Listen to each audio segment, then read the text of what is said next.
Hello everyone, welcome to academy 24x7 YouTube channel once again.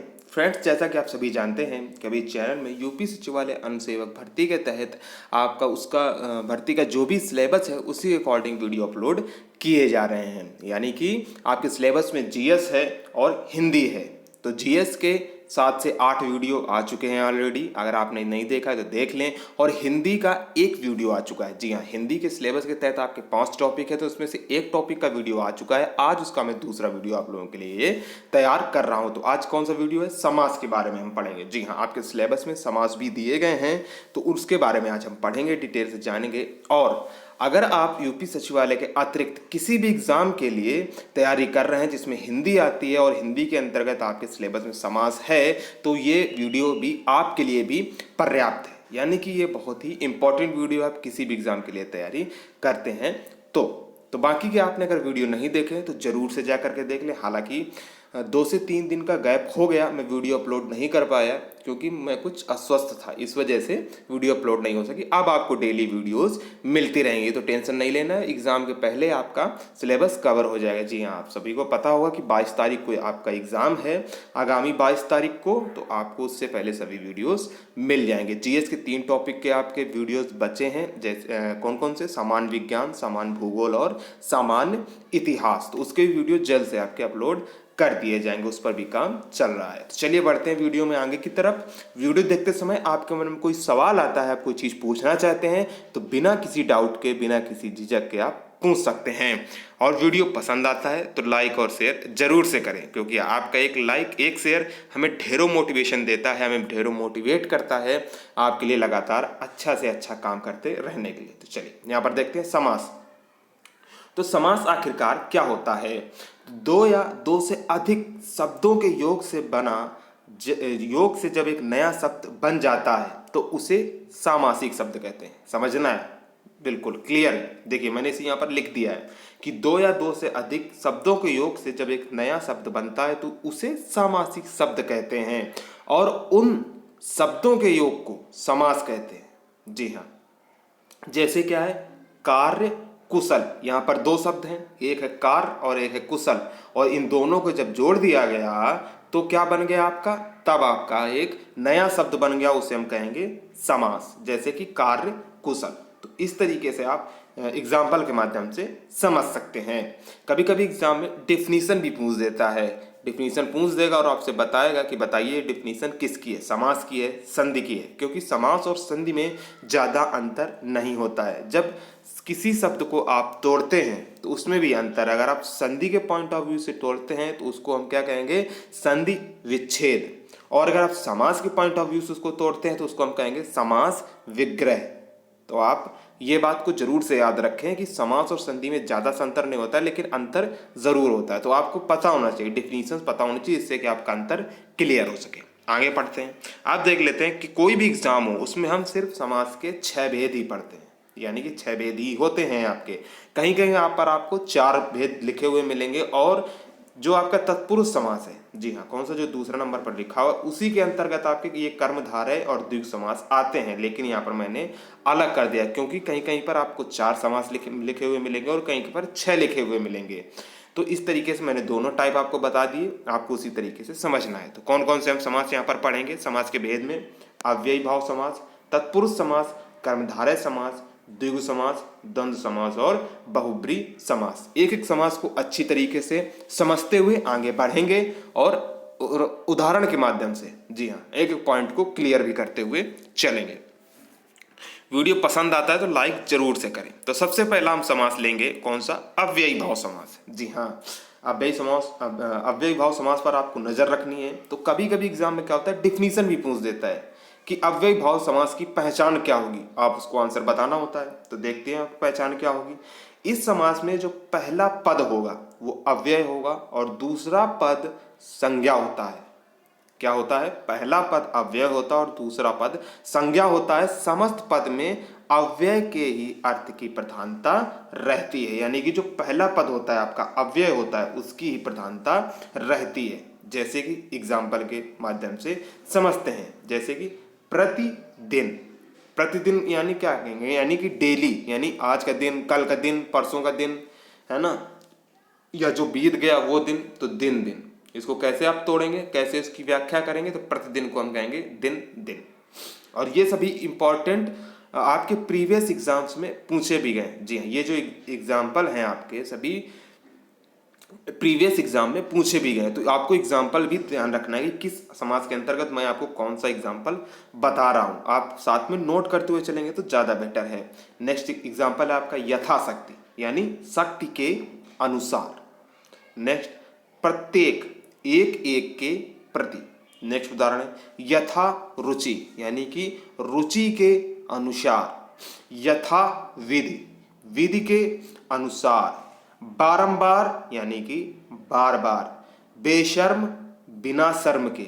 बदस्तूर, दस्तूर के साथ। यथा शीघ्र, जितना शीघ्र हो।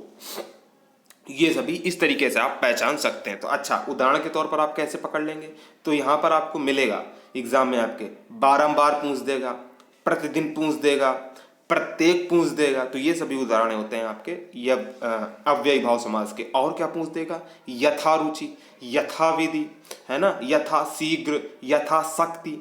तो यहाँ पर भी इस तरीके से आप इस उदाहरण को देख करके तुरंत फटाक से अव्ययी भाव समास को आप पहचान सकते हैं। चलिए, आई होप अभी आप तक कोई भी कंफ्यूजन नहीं होगा अभी तक आपको। नेक्स्ट दूसरा लेते हैं तत्पुरुष समास। जी हाँ, तत्पुरुष समास थोड़ा बड़ा है लेकिन अच्छे तरीके से हम उसको समझेंगे। इस समास का अंतिम पद प्रधान हो, जिस समास का अंतिम पद प्रधान हो उसे तत्पुरुष समास कहते हैं। जी हाँ, क्या कहते हैं, तत्पुरुष समास। कर्ता कारक और संबोधन को छोड़कर। किसे हम लोग पढ़ते हैं ना, कर्ता ने कर्म को करण से संप्रदान के लिए, इस तरीके से हिंदी में हम पढ़ते हैं ना कारक, 7 कारक, तो उसमें से 6 कारक। तो कर्ता कारक और संबोधन को छोड़ करके सभी कारकों में विभक्तियां लगाकर इसका समास विग्रह होता है। जैसे विभक्तियां कौन सी हैं कि कर्ता ने कर्म को, यहाँ पर दिख रहा है ना, तत्कर्म पुरुष, कर्म तत्पुरुष को। तो इस तरीके से आप समझ सकते हैं कि जिस समास का अंतिम पद प्रधान हो उसे तत्पुरुष समास कहते हैं। कर्ता कारक और संबोधन को छोड़कर शेष सभी कारकों में विभक्तियां लगाकर इसका समास विग्रह होता है। तो पहला समझते हैं द्वितीय तत्पुरुष। कर्ता कारक पहला होता है आपका प्रथम तत्पुरुष, तो उसको छोड़ देना है, ऊपर हमने देख लिया। अब यहाँ पर देखेंगे द्वितीय तत्पुरुष, कर्म तत्पुरुष को। तो सुख प्राप्त, यानी सुख को प्राप्त करने वाला। माखन चोर, माखन को चुराने वाला। पतित पावन, पतितों को पवित्र करने वाला। गगन चुंबी, गगन को चूमने वाला। स्वर्ग प्राप्त, स्वर्ग को प्राप्त। तो यहाँ पर देख रहे हैं जितने भी एग्जाम्पल हैं, इनको हम अगर इनकी व्याख्या में तोड़ेंगे तो क्या होगा, इसमें को का आएगा। को, ये जो को है आपका कारक, इसका यूज किया जाएगा। समझ गए आप। जहां पर भी आपको को लिखा हुआ मिले, माखन को चुराने वाला, बताइए इसमें कौन सा आपका समास है। सीधे को आपके दिमाग में आया, किसने, कर्ता ने कर्म को, कर्म को, तत्पुरुष समास फट से लगा दें। दूसरा देख लेते हैं तृतीय तत्पुरुष। कौन सा, तृतीय तत्पुरुष, यानी कि कर्म को हो गया करण से। नेत्रहीन, तो नेत्रहीन कैसे आप पकड़ेंगे, नेत्रहीन यानी कि नेत्र से हीन, यानी उसकी आंखें नहीं है। तुलसी कृत, तुलसी से कृत या फिर तुलसी द्वारा कृत। जी हाँ, अगर द्वारा भी आपको कहीं पर लिखा हुआ मिले तो आप तुरंत से समझ जाना कि कौन सा आपका तत्पुरुष समास है। शोकाकुल, शोक से आकुल। रोग पीड़ित, रोग से पीड़ित, तो जहां पर से का प्रयोग होगा आपको, मान लीजिए आपको ये शब्द दे दिया है केवल रोग पीड़ित, तो आप इसको तोड़ेंगे तो कैसे तोड़ेंगे, रोग से पीड़ित। तो जैसे ही आपने तोड़ा और से आया आपका, तो आप समझ गए कि तृतीय तत्पुरुष है, से है, और वो तत्पुरुष समास के अंतर्गत ही आता है। बढ़ते हैं चतुर्थी तत्पुरुष की तरफ, तीसरे प्रकार की तरफ। संप्रदान के लिए, संप्रदान के लिए, अब के लिए का कैसे प्रयोग होगा, शिव अर्पण। जी हाँ, और ये जितने भी एग्जाम्पल हैं आपके मैं पहले बता चुका हूँ, प्रीवियस एग्जाम में पूछे जा चुके हैं, तो आपके लिए एग्जाम्पल भी इंपॉर्टेंट हो जाते हैं। शिव अर्पण, शिव के लिए अर्पण। सभा भवन, सभा के लिए भवन। देशभक्ति, देश के लिए भक्ति। गौशाला, गो के लिए शाला यानी गायों के लिए शाला। शिक्षालय यानी शिक्षा के लिए, आलय यानी भवन या विद्यालय हम इसको कहते हैं। तो यहाँ पर के लिए का प्रयोग हुआ तो आप समझ गए कि चतुर्थी तत्पुरुष है और किसका उदाहरण है, तत्पुरुष समास का उदाहरण है।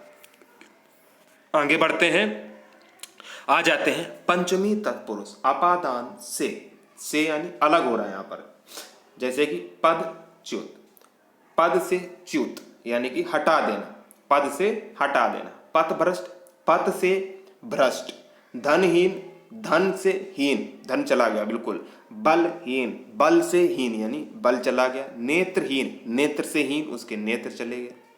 तो समझ रहे हैं ना आप, अपादान से, इस तरीके से आप जहां पर से का प्रयोग हुआ आप समझ सकते हैं उसको, ठीक है। नेक्स्ट षष्ठी तत्पुरुष, यहाँ पर क्या होगा, संबंध का की के, यहाँ पर यानी कि जहां पर संबंध हो, संबंध दर्शाया जाए तो वहां पर क्या हो, गंगा जल, तो किसका जल है, गंगा का जल, ये पानी किसका है, यानी संबंध हो रहा है, गंगा का पानी है तो गंगा जल। राम राज्य, किसका राज्य है, राम का राज्य है तो राम राज्य। चंद्रोदय, चंद्र का उदय। देवालय, देव का आलय। वीर पुत्र, किसका पुत्र, वीर पुत्र यानी वीर का पुत्र। राज्याध्यक्ष यानी राज्य का अध्यक्ष। तो ये सभी उदाहरण हो जाएंगे आपके षष्ठी तत्पुरुष समास के। नेक्स्ट सप्तमी तत्पुरुष और आखिरी तत्पुरुष समास का उदाहरण क्या है, अधिकरण में पय पर, यानी कि जहां पर भी आपको में पय पर का प्रयोग दिखाई दे वहां से तुरंत आप लगा देंगे तत्पुरुष समास है यहाँ पर। जैसे पुरुष सिंह, पुरुषों में सिंह, जी हाँ पुरुषों में सिंह। वनवास यानी कि वन में वास। ग्रामवास, ग्राम में वास। नरोत्तम, नरों में उत्तम।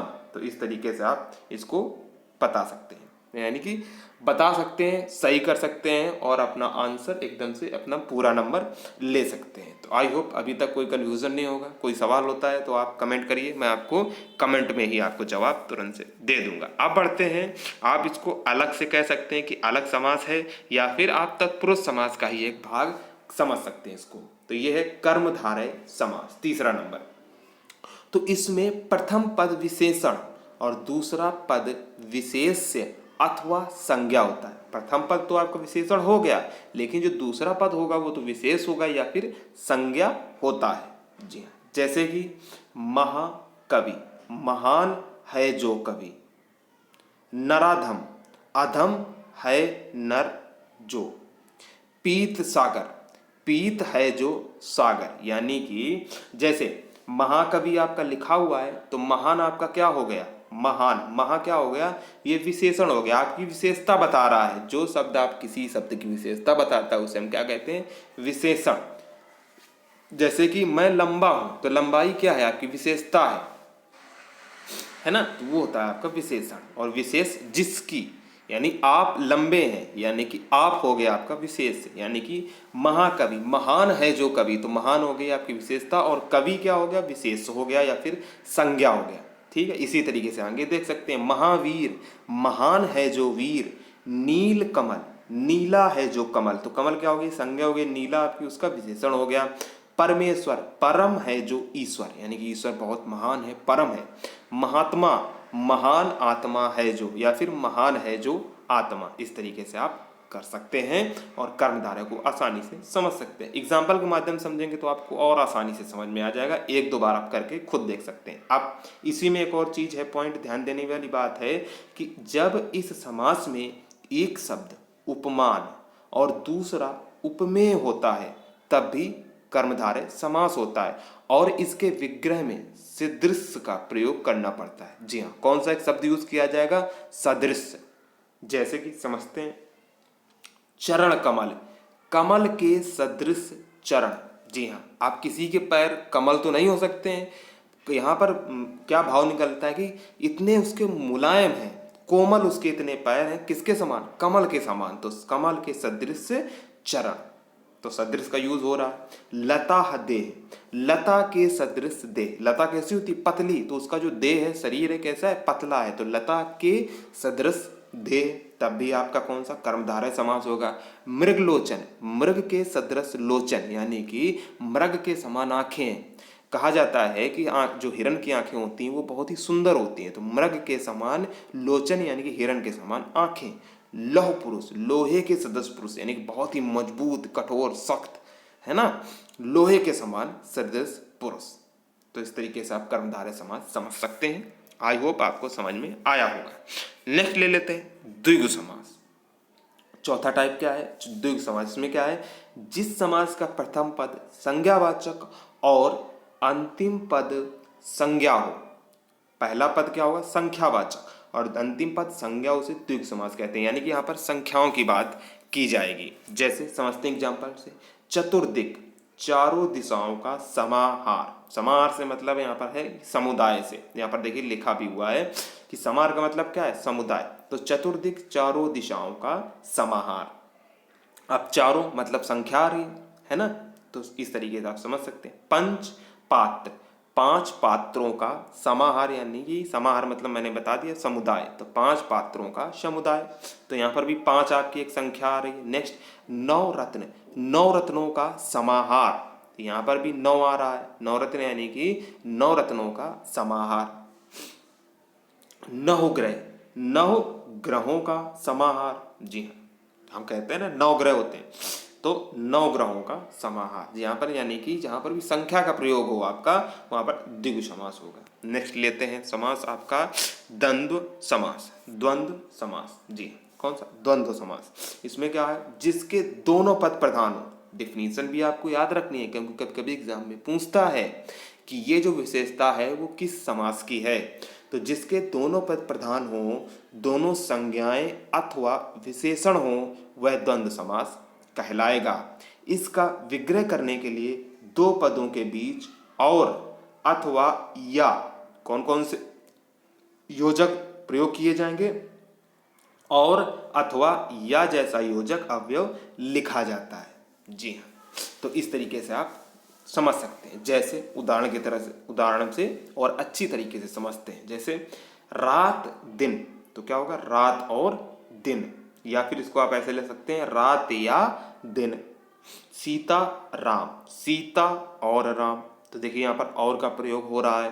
पाप पुण्य, पाप और पुण्य, या फिर पाप या पुण्य, जैसा चाहे आप वैसा लिख सकते हैं। और या फिर या का प्रयोग कर सकते हैं और द्वंद्व समास बना सकते हैं। लौकुश, देखिए यहाँ पर जो जब लिखा जाएगा ना रात और दिन, तो देख यहाँ पर देख रहे हैं कि बीच में रात और दिन के बीच में डैश लगा हुआ है। तो इस तरीके से आप ऐसा भी एक अपना दिमाग में बना सकते हैं कि जहाँ पर डैश लिखा हुआ मिलेगा और फिर हम इसको तोड़ के देखेंगे तो एकदम कंफर्म हो जाएगा कि वहाँ पर द्वंद्व समास होगा। लवकुश, लव और कुश। राम कृष्ण, राम और कृष्ण। रोटी दाल, भोजन के सभी प्रमुख पदार्थ के अर्थ में हम रोटी दाल को ले लेते हैं कि क्या चल रहा है भाई आजकल तुम्हारी जिंदगी में, क्या है, कुछ नहीं, तो लोग बोलते हैं ना कि यार रोटी दाल ही चल रही है, ऐसा कोई ज़्यादा खास कमाई नहीं हो रही। तो उस मतलब में होता है कि उसके परिप्रेक्ष्य में रोटी दाल का मतलब है कि भोजन चल रहा है ना। नेक्स्ट कहा सुनी, तो कहना और सुनना, कभी कभी आपस में कहा सुनी हो जाती है ना। हाँ नेक्स्ट घर द्वार, घर द्वार वगैरह, यानी कि घर से संबंधित। भला या बुरा, है ना, भला बुरा को कैसे लिखेंगे आप, भला या बुरा। पाप पुण्य, पाप या पुण्य, वो मैंने आपको ऊपर ही बता दिया। तो इस तरीके से आप द्वंद्व समास की डेफिनेशन भी देख सकते हैं और एग्जाम्पल के माध्यम से अच्छी तरीके से समझ सकते हैं। चलिए आगे ले लेते हैं बहुब्रीहि समास। कौन सा समास, लास्ट समास है आपका छठवां। वीडियो पसंद आता है तो लाइक और शेयर जरूर से करें। आपने अभी तक चैनल को सब्सक्राइब नहीं किया है तो जरूर से चैनल सब्सक्राइब करें और नोटिफिकेशन बेल को भी प्रेस करें, जिससे आप कोई वीडियो मिस ना कर सकें, है ना। आपको daily time to time video मिलते रहें और आपको टेंशन नहीं लेनी, अब आपको डेली वीडियो मिलते रहेंगे। चलिए नेक्स्ट बहुब्रीहि समास। इस समास में कोई पद प्रधान नहीं होता है। जी हाँ, ऊपर देखा द्वंद्व में दोनों पद प्रधान है और बहुब्रीहि में कोई पद प्रधान नहीं है। दोनों शब्द मिलकर एक नया अर्थ प्रकट करते हैं। जैसे पीताम्बर, बहुत ज़्यादा कंफ्यूजन वाला ये शब्द है और बहुत ज़्यादा एग्जाम में पूछा जाता है। आप डायरेक्ट याद कर लें, बिल्कुल रट रट के उसको दिमाग में बैठा लें कि जो पीताम्बर होगा वो उदाहरण होगा आपका बहुब्रीहि समास का। जी हाँ, यहाँ पर कर्मधारय से भी काफ़ी आपका कन्फ्यूज़न हो जाता है। कुछ लोग कर्मधारय भी लेकर जाते हैं, लेकिन नहीं, पीताम्बर जो है आपका वो बहुब्रीहि समास का उदाहरण है, जरूर से दिमाग में रखें। जैसे पीताम्बर, इसके दो पद हैं, पीत प्लस अंबर, यानी कि पहला विशेषण है और दूसरा संज्ञा। हम लोगों ने बात की थी ऊपर, है ना, कि कर्मधारय में क्या होगा, पहला विशेषण होगा और दूसरा संज्ञा होगा। यानी कि विशेषण क्या हुआ, पीत यानी कि पीला, और अंबर यानी कि आकाश, आकाश क्या हो गया, संज्ञा, और पीला क्या हो गया आपका, विशेषण हो गया। तो इस तरीके से पीत प्लस अंबर, अतः इसे कर्मधारय समास होना चाहिए। परंतु बहुब्री में पीतांबर का विशेष अर्थ पीत वस्त्र धारण करने वाले अर्थात श्री कृष्ण से लिया जाएगा, इसलिए जो पीतांबर है आपका वो बहुब्री समास में आता है।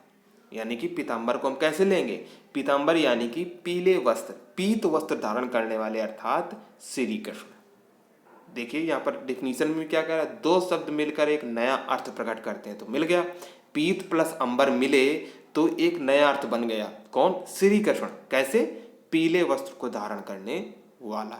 ठीक है, मजा आया कि नहीं आया, तुरंत बताइए फटाक से। अब इसके हम और उदाहरण देख लेते हैं, जैसे दशानन, दशानन को ऐसे, 10 हैं आनन जिसके अर्थात रावण, आनन मतलब सर, जिसके 10 सर हों अर्थात रावण। लंबोदर, लंबा है उदर जिसका अर्थात गणेश जी, है ना। एक दंत, एक है दांत जिसके अर्थात गणेश जी, हाँ गणेश जी के यही नाम है दोनों, लंबोदर और एक दंत भी उनको कहा जाता।